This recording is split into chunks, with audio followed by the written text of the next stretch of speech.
ইয়ার, আজকে মে দিবস না, আমি একটা কোম্পানিতে জবের ইন্টারভিউ দিতে যাব, সেজন্যই রেডি হয়েছি। তোকে তো অনেক সুন্দর লাগতেছে। আজকালকার মেয়েরা নিজের স্কিল না দেখিয়ে ওদের ফেস আর ওদের ফিগার দেখিয়ে জব করে।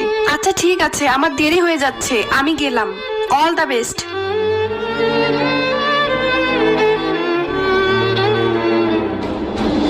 মিস প্রীতি, আপনার সিভিটা তো অনেক ভালো, যেমনটা আমি চেয়েছিলাম, কিন্তু তোমার এটা অনেক বেশি হয়ে গেল না?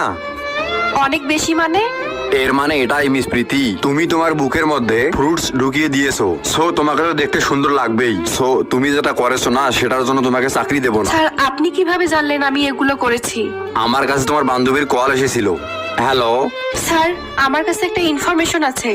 আপনার কাছে একটা মেয়ে আসবে প্রীতি নামে, সে আমার